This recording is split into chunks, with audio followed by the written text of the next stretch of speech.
Bien, y estamos con el vicepresidente del Ateneo de Triana, nuestro querido y compañero Miguel Enrique Jiménez. Miguel, buenos días. Hola, buenos días, Carlos. Hoy, ¿dónde estamos? Pues estamos en Puente Genil porque nos quedaba una serie de entrevistas por realizar, que hubo que parar nuestro programa con el coronavirus y de Conoce mi pueblo, así es Puente Genil. Y vamos a completar una serie de entrevistas. Estamos con José Jesús Galán Viano y ahora contaré quién es. Sí, te iba a preguntar eso. Parece ser que es un hombre que nació con los aires de Málaga, pero que pronto se hizo pontanés, ¿no? Bueno, en realidad vino con pocos meses a este pueblo y se estudió aquí hasta que tuvo que marchar a la universidad, que estudió aparejador, arquitecto técnico en la Universidad de Sevilla.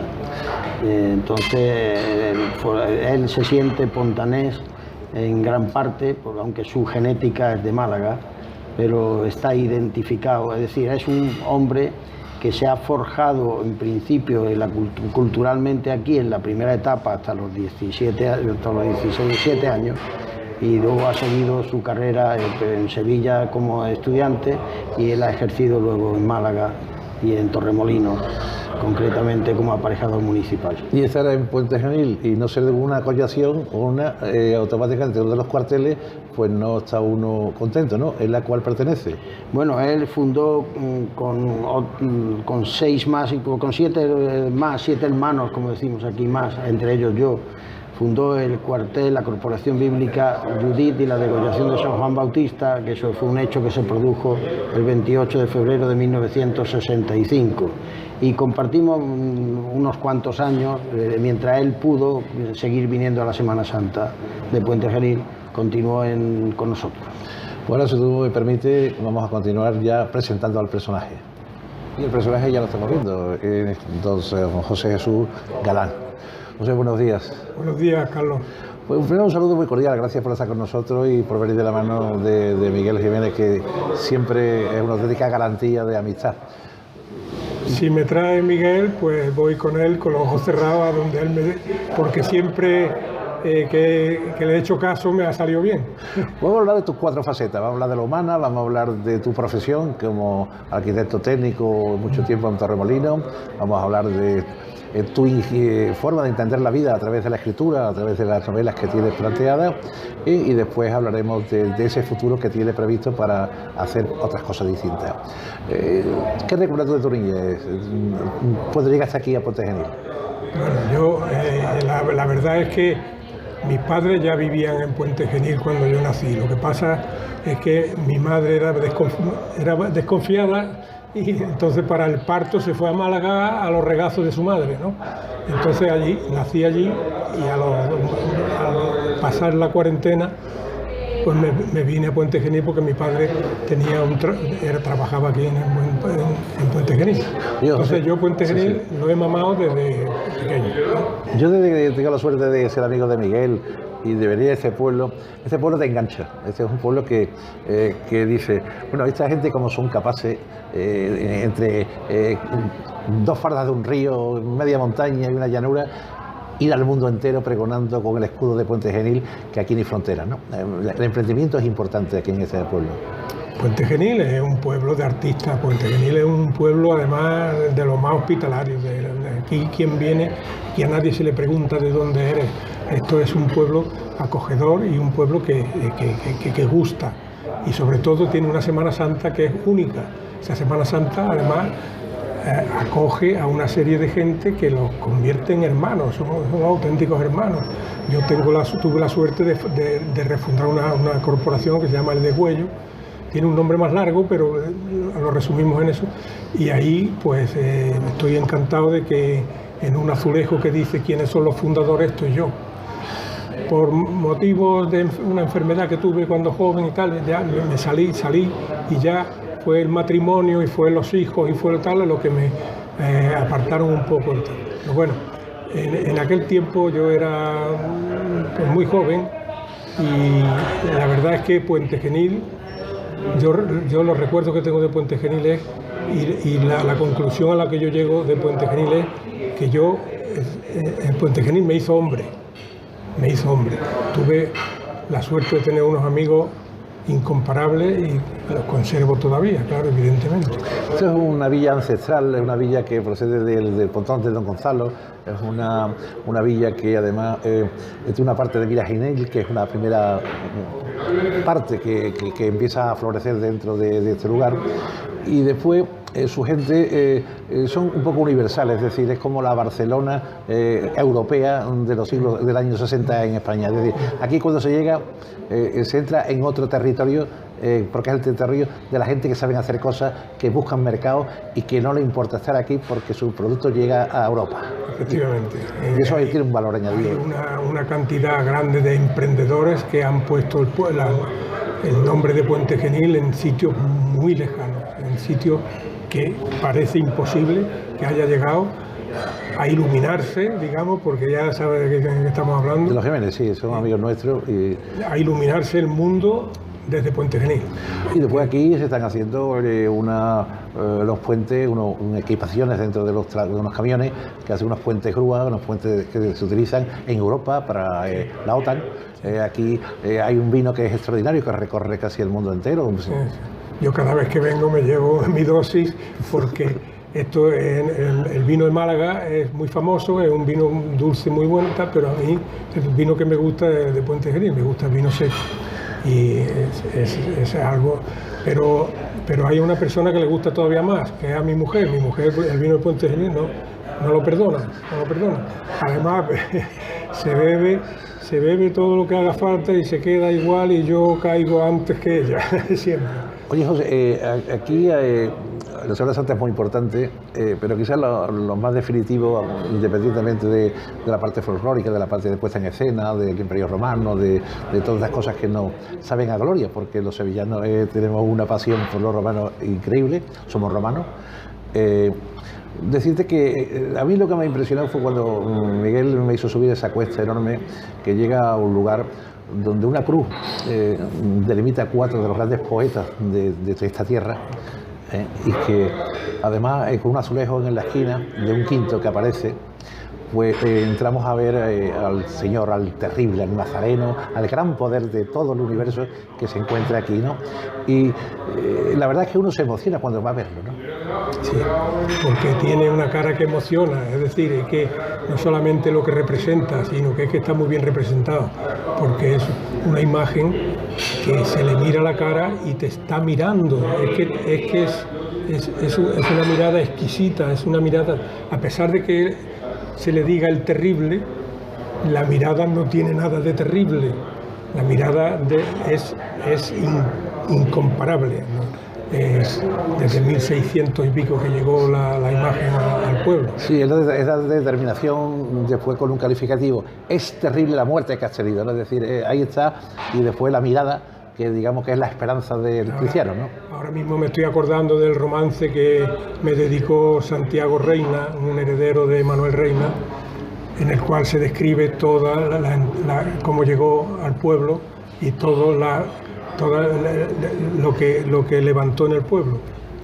El pueblo, como te dices, se levanta cuando aparece la larga madrugada para con las primeras campanas amanecer, y en ese tañido está llamando y convocando a la oración, al entendimiento entre los cristianos, a la paz entre ellos mismos y ante su figura, diciendo que mi muerte ha sido esta, ¿no? O este camino de mi muerte, porque lleva con la cruz al hombro, ¿no? Va arando esos caminos de Puente Genil con la parte del estipe, que es el que arrastra. Y hay una llamada de atención conventual, digamos, a todos los feligreses que están allí. No creo que haya nadie, ni que venga, ni que pase, ni que esté, que no vaya a verlo. Le hablará en la forma que entienda, le rezará en la forma que sepa, pero lo que no cabe duda es que algo de comunicación sí hay cuando no se va, ¿no? Sí, además yo recuerdo que yo vivía muy cerca de la ermita, muy cerca,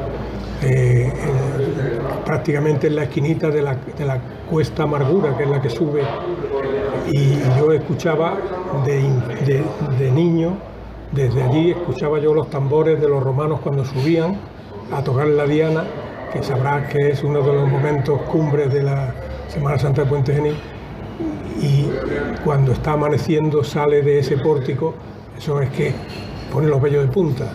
Eso cuando se es mayor como yo ya, después de haberlo mamado desde pequeño y tal, es bastante emocionante, es una cosa que nadie puede explicar con palabras. El tema musical está muy ponderado aquí. Aquí hay una escuela cantorum realmente extraordinaria que dirige nuestro amigo Rafael y que es un lujazo. Y después hay los sones de la diada, en este caso de la diana, de la mañana, del amanecer, del terrible, y después el cruce de ese paso doble Enriquetilla, ¿no? Que da también la fuerza a los que pasan, vuelven, se entrecortan y avanzan, rompiendo un poco lo que es la disciplina de lo que es la iglesia y van contracorriente, respetando naturalmente que se está haciendo algo que pone en valor lo que es una época con otra, ¿no? Porque ya que esta es la única Semana Santa bíblica realmente que en el mundo. Yo sé que no hay otra. Nosotros somos en Sevilla mucho más penitenciales, ¿no?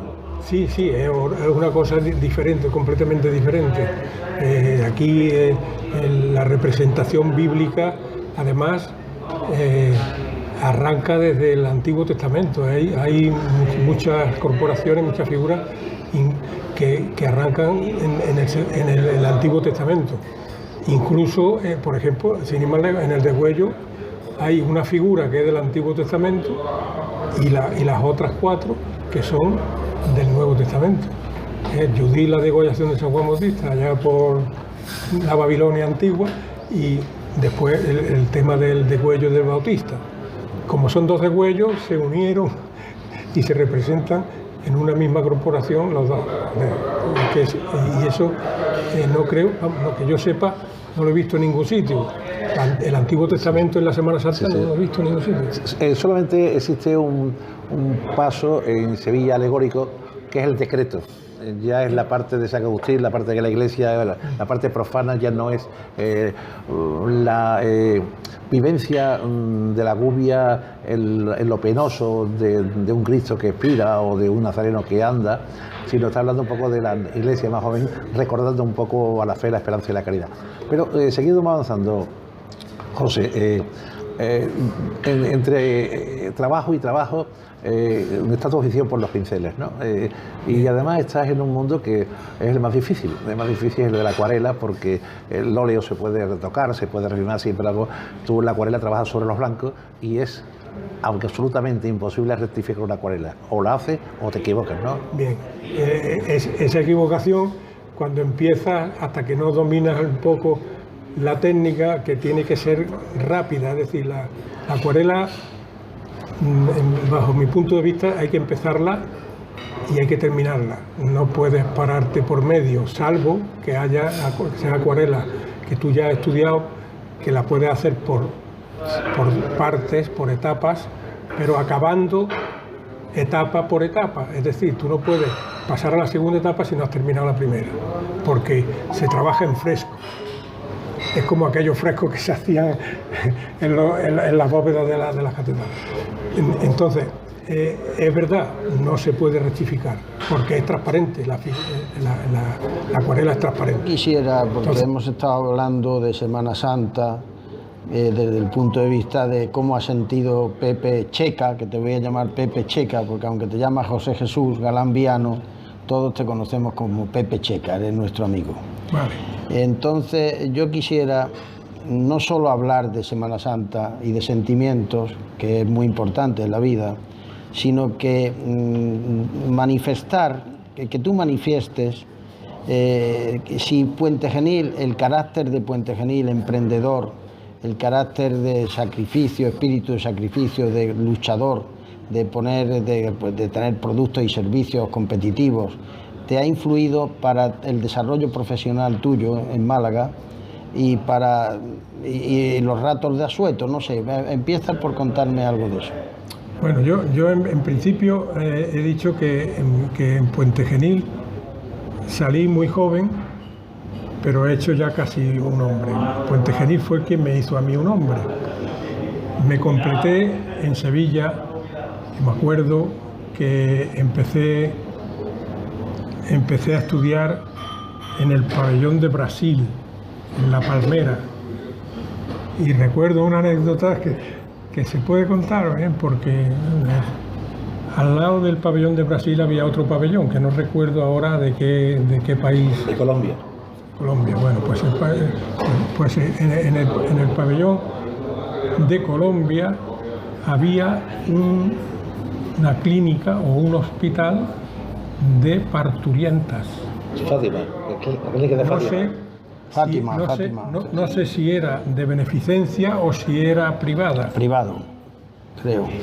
El de beneficencia era el pabellón de México que estaba enfrente a toda la policía. Yo me refiero a uno que estaba en la misma acera de la palmera. Puesto los monos.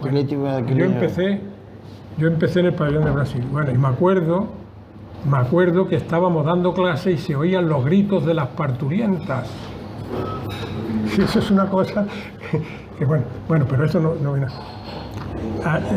Al poco tiempo, o sea, fue el primer año y se estaba construyendo ya la Escuela de Arquitectura en la avenida Reina Mercedes, que fue donde yo desarrollé mi... Bueno, yo te quería preguntar... Entonces, Sevilla fue la que me remató a mí como hombre, es decir, yo ya iba casi hecho un hombre, pero en Sevilla terminé de ser un hombre. Yo me voy a remontar a tu experiencia profesional en Marbella. Bueno, pero yo allí en Sevilla, pues como tú sabes, en la Escuela de Arquitectura Técnica nos llevaban mucho a dibujar en la calle. En la Plaza de América nos llevaban a croquisar y a dibujar y tal. Ahí es donde empezó mi afición a dibujar. Bueno, también tu madre influyó en tu... Mi madre era una gran pintora y mi hermana también, y yo eso también lo había mamado, pero bueno, yo cuando empecé yo de verdad a dibujar y a pintar acuarelas fue entonces. Y luego me has hablado de Marbella. Bueno, no, yo lo que quiero decir que Puente Genil da personas que sienten la cultura autóctona y que además triunfan profesionalmente en el mundo, que ese yo creo que es tu caso. Yo recuerdo en Marbella construyendo grandes edificios cuando tú estabas allí, que yo fui a verte, y lo mismo haces eso, que pintas acuarelas, que llevas el nombre de Puente Genil a distintos lugares. Sí, o sea que profesionalmente yo estudié aparejador porque mi abuelo materno era aparejador y mi madre me animó, no voy a decir que me obligara, no me obligó nadie, lo hice porque me animaron. Y entonces cuando yo terminé la carrera llegué a Málaga, no es como hoy que los pobres que terminan graduados terminan en trabajar muchos años, algunos hasta décadas. Allí recuerdo que en la escuela, en el tablón de anuncios, había anuncios que solicitaban aparejadores recién salidos sin ningún tipo de experiencia para colocarse al día siguiente. Claro, eso hoy no. Pero bueno, a lo que voy, en Málaga pues yo tenía la clientela de mi abuelo, tal y cual, entonces yo empecé haciendo obras muy importantes, tal y cual. Bien. Pero la afición a dibujar realmente fue a partir del año 75, 76, cuando ya estaba casado, estaba más bien asentado, más bien tranquilo, y es verdad que la primera acuarela que yo pinté la pinté en Marbella. ¿Y por qué la acuarela? ¿Por qué te dedicaste a la acuarela? La acuarela es porque yo no tengo paciencia, lo reconozco, lo confieso, no tengo paciencia para elaborar un cuadro de horas, de días o de meses. Incluso hay grandes maestros como Antonio López, por ejemplo, que tarda décadas en pintar un cuadro. Yo no, yo tengo que hacerlo rápido. A mí lo que me gusta es más bien lo espontáneo, aunque algunas veces lo perfile más de la cuenta, pero tú eres un reconocido acuarelista. ¿De dónde has...? Bueno, sí, yo hice varias exposiciones en Málaga, unas colectivas, otras individuales, con gran éxito de venta y con una buena crítica. Y estuve, pues bueno, hay muchas acuarelas por colecciones particulares y tal. Entonces, no sé si alguna de ellas pues se podrá ver, ¿no? Pero bueno, eso es cosas, si Carlos quiere ponerla. Luego, sabes que he pintado temas de Semana Santa. Sí. Que son menos rápidos, evidentemente, son más secos, en el sentido de que lo espontáneo a lo mejor, pues nada más que está en algunas zonas del cuadro y lo más... Entonces, bueno, pues... Pero las acuarelas son en lo que yo me considero bastante consolidado. Pero tú luego has seguido... Dibujo a lápiz también hago. No, tú has cambiado al mundo de la escritura. Bueno, ahora, digamos, lo más novedoso es que estás escribiendo novelas históricas egipcias. ¿De dónde viene eso? Sí, bueno, eso es una afición que yo también... Yo he sido bastante viajero, o sea, lo que es el mar en medio de tierras, como se llamaba el Mediterráneo,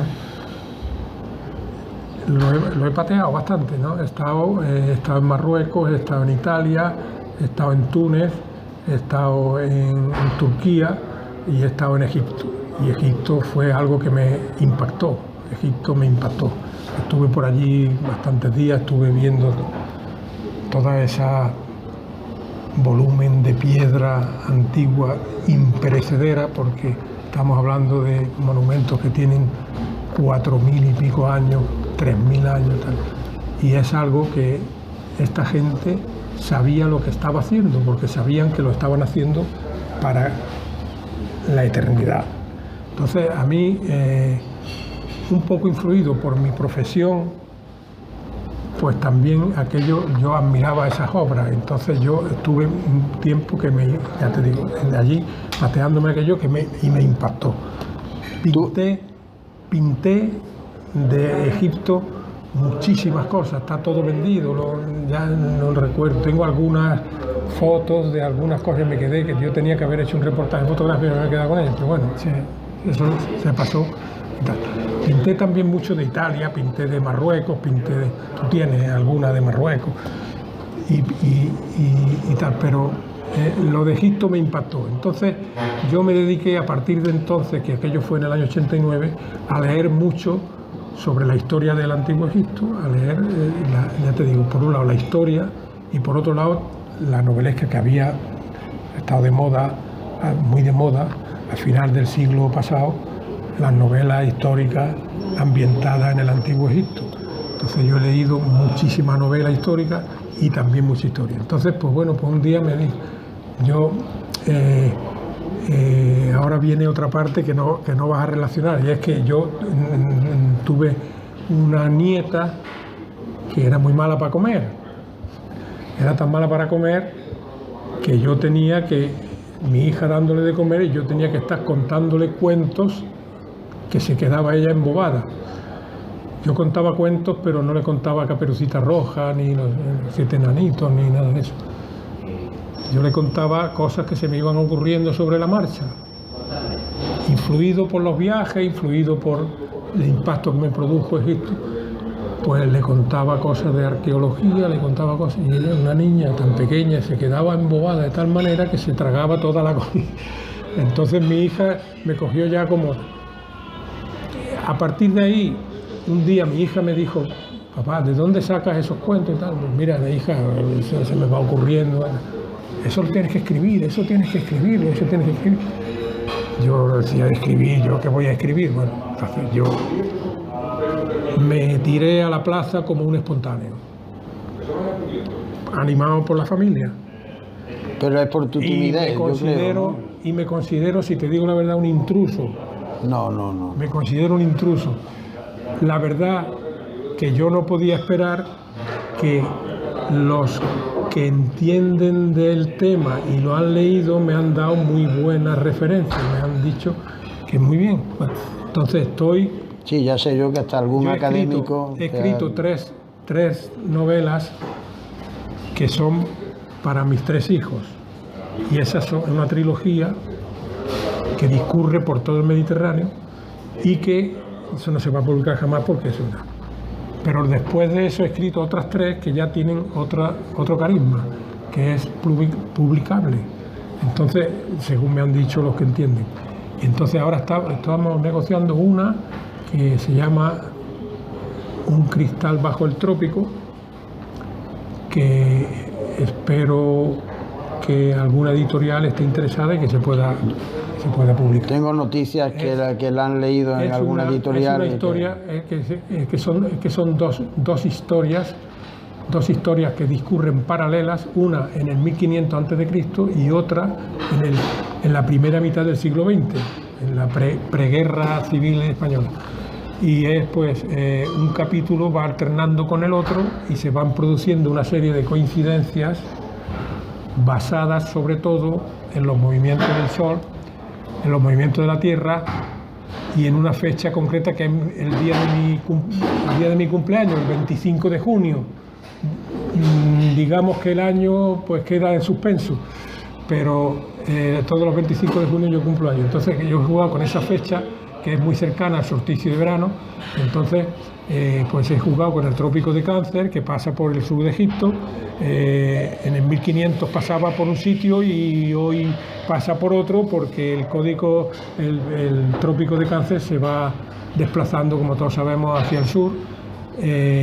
Y claro, en un siglo no se nota, pero en 15 siglos sí hay una diferencia, y en esa diferencia me he basado para componer esa trama. ¿Cuáles son tus sueños ahora? Hombre, mis sueños serían de que de espontáneo me convirtiera por lo menos en novillero. No, yo creo que... O sea, que de espontáneo por lo menos me convirtiera en novillero. Yo creo que esa publicación se debe hacer. Entonces, si las editoriales, porque hay que contar con el tema de que este tema concreto del Antiguo Egipto está pasado de moda, es decir, que esto tuvo un tiempo. Terence Moy, ¿no?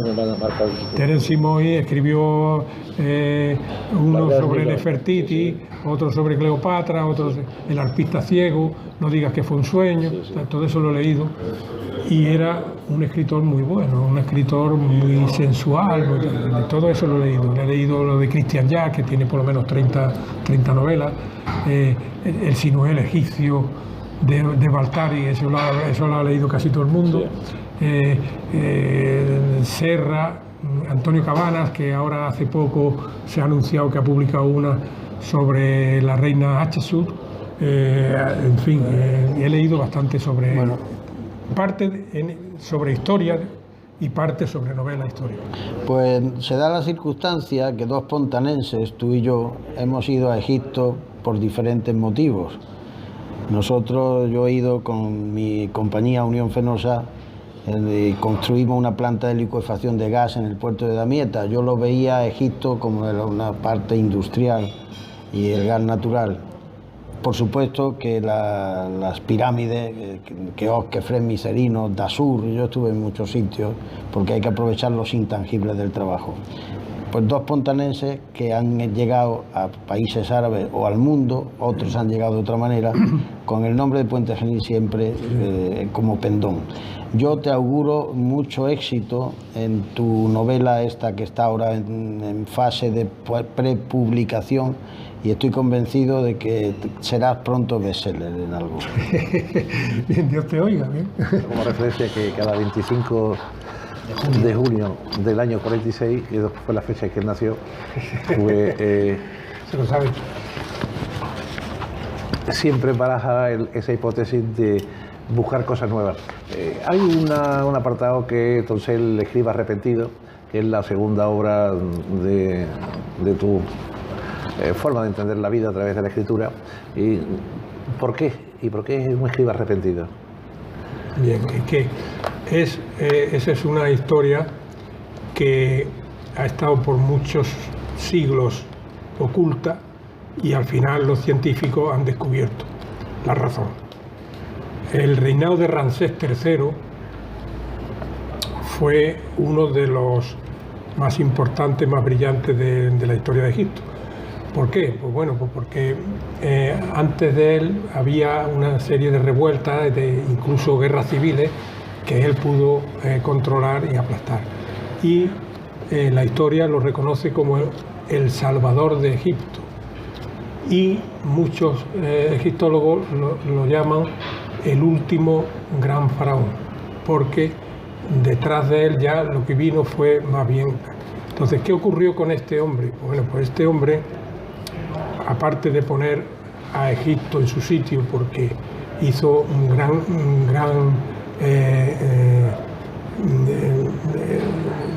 con los militares, hizo con el ejército, fue a Allende la frontera. Sí, una campaña militar, sí. Y tal. Las campañas militares de éxito. Pero aparte modificó la administración egipcia porque... La modernizó. La modernizó de tal forma que incluso ha quedado escrito que pudo conseguir que a las mujeres las respetaran en la calle. Porque por lo visto, cuando se sentó en el trono, las mujeres no podían ir por la calle solas. Y eso ha quedado escrito. Bueno, pues este hombre tuvo una entrada muy bien, estuvo muchos años, pero el final de su reinado era oscuro porque habían quedado unos papiros que están en el Museo de Turín, creo que están, en los cuales se hablaba de que al final de su reinado hubo una conjura que intentó derrocarlo, intentó asesinarlo y que intentó tal. Y que antes de que ocurriera ese hecho, fueron descubiertos, fueron juzgados y fueron ejecutados todos los criminales. Entonces, ese hecho que quedó escrito es casi todo verdad, menos que fue detectado antes del asesinato. No, fue detectado, según los científicos, al analizar la momia, que llevaba una bufanda en el cuello, que claro, como eso no se toca porque no se quieren destruirla, pues tuvo mucho tiempo la momia con esa bufanda sin que se supiera la verdad. Entonces, con ensayos no destructivos, estos científicos lo metieron en los tags, estos que meten, y descubrieron que tenía una herida en el cuello de 7 centímetros que le llegaba hasta las vértebras, que lo habían degollado. Entonces, eso fue en el 2012. Entonces yo he hecho una novela en la cual un escriba que era íntimo en la corte, era íntimo del faraón, pues vive en esa corte y pasivamente sabe lo que va a ocurrir, está viéndolo, pero por conservar su puesto, por conservarse en esa élite, calla hasta que ocurre el hecho. Y después de esto, pues tiene una serie de problemas, que está a punto de que lo cojan también para justiciarlo. ¿Cómo es María, la nieta de Jesús? La nieta se llama Marta, y hay otra también, que es Maya, que es más joven. Pues bueno, Marta es la dulzura, bueno, una cosa increíble. Yo le he hecho retratos, he hecho el libro que le escribí, en el cual ella es la protagonista, una arqueóloga en el antiguo Egipto y tal. Pues ella, cuando le di el libro, que a lo mejor tiene más continente que contenido, porque lo llevé a un encuadernador que me lo hizo en cuero, con letras doradas, con muchas láminas dibujadas por mí y por muchas acuarelas metidas. Y ella, cuando vio el libro, se abrazó al libro, y eso fue para mí pues una cosa bastante emocionante, ¿no?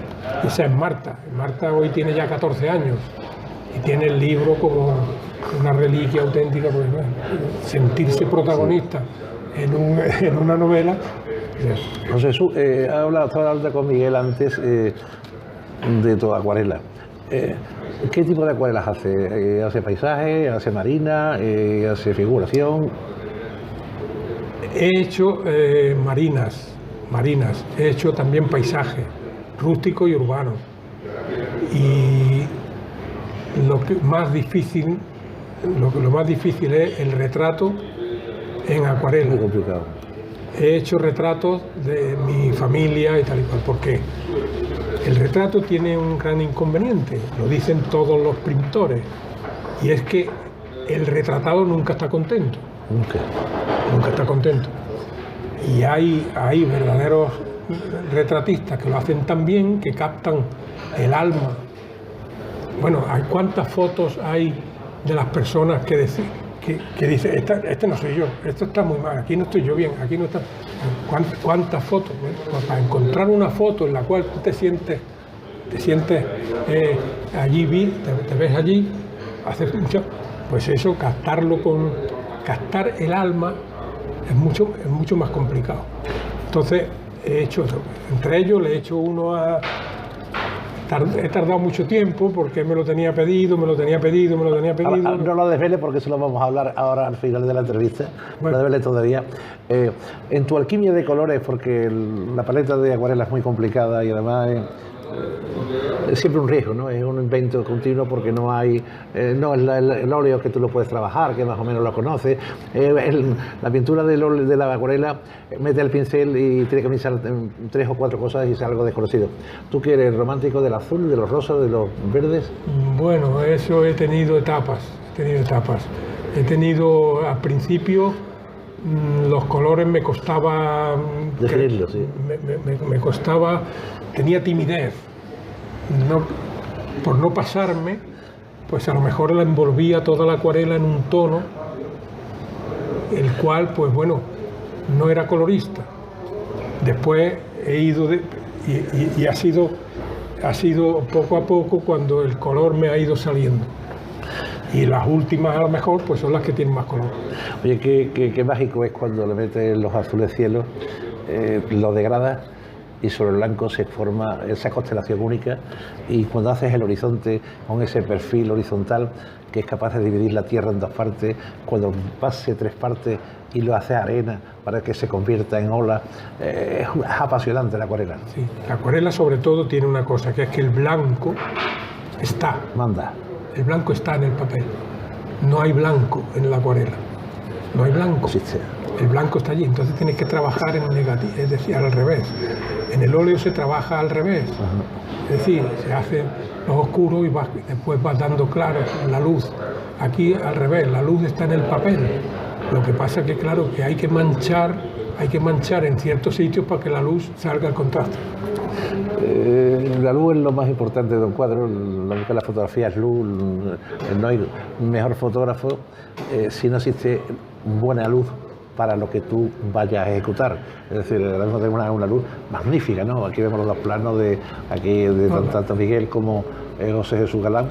Y pasamos a esa acuarela que esta noche mágica de un día 10 de julio, estamos casi a 15 días de tu cumpleaños, Miguel Jiménez nos convoca a su terraza en esa parte de la Casa de los Pájaros que él de arriba lo tiene muy definido y que ha sido parte de su vida y que ha compartido con sus padres y que, bueno, es un testimonio todavía que queda ahí y se quedan viviendo, ¿no? Efectivamente, Carlos, esta noche vamos a disfrutar, pero es como un encuentro, porque ya Pepe Checa y yo estudiábamos juntos cuando teníamos 13 años, 14 años, estábamos en el Instituto Laboral Manuel Reina de Enseñanza Media y Profesional. Son recuerdos, hemos vivido sensaciones intensas. Decían que yo era muy exigente, que cuando no estudiaban los echaba a la calle, pero hoy os recibiré con los brazos abiertos. Pero yo quería hablar de que tú eres un hombre polifacético en el arte, tanto pintas como escribes. ¿Eso lo has transmitido a tus hijos? Yo sé que tienes un hijo que es Álvaro Galán Castro, que es un gran poeta y que ha tenido muchos premios. ¿Eso que impartís clases allí en casa o qué hacéis? A ver, cuéntame. Esto es lo que dices, pero al revés. Es decir, Álvaro es mi maestro en lenguaje.